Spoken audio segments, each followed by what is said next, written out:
Mimi am a member of ODM and I'm going to vie for Senate of Siaya County 2027.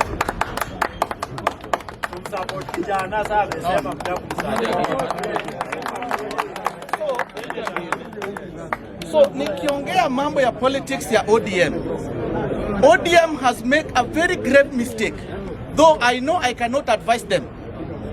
But if kama wangenipea time ni advise, I wange make that kind of grave mistake ya kutoa Sifuna. At this time,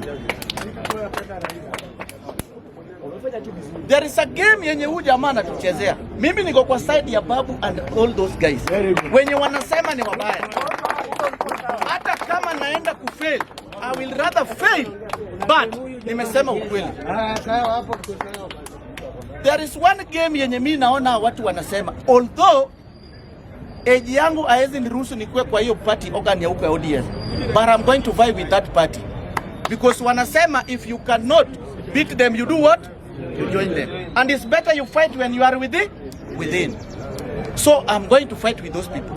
ODM has make a very grave mistake, the same mistake we did when Ruto alikuwa na sisi na tukafukuza Ruto na tuliona repercussion.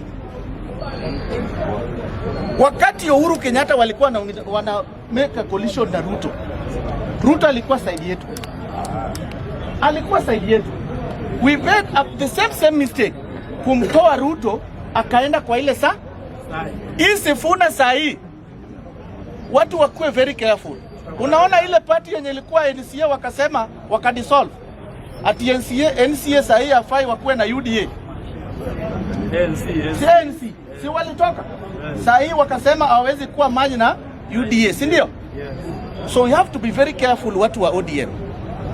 Kuna kijana hapa anakimbia Oburu. Mimi Oburu is my party leader, lakini nimemrespect, but kuna vitu haifai afanye hivyo. This building mawe zenye surround Oburu ziko na problem, because what they are doing wanna fight for their own interest, not for Oburu. It's true. It is okay.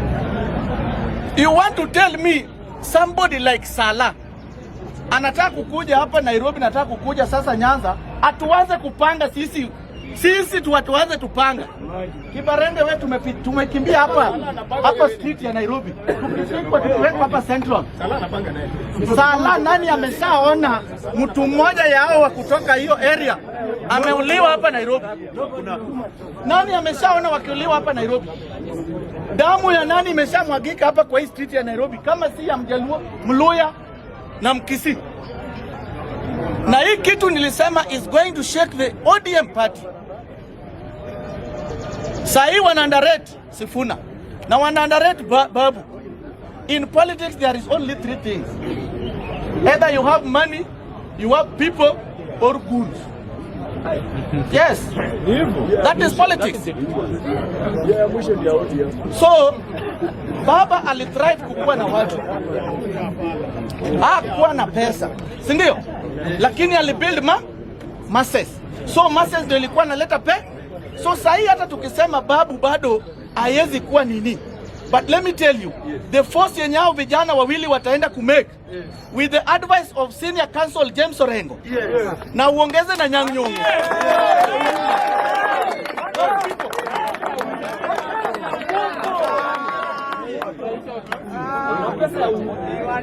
I'm not saying this to frighten you,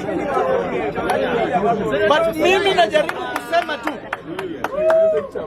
watu wamekuja hapa, nimeona yangu wenye wanakuja wanataka kupanga ODM wenye hawakuwa wakati ODM ilikuwa inaanzwa.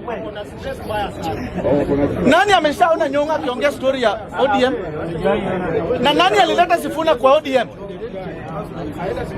Anyang' Nyong'o and Raila Odinga ndio walienda wakapick Sifuna. Sifuna used to write the column in Standard Media Group.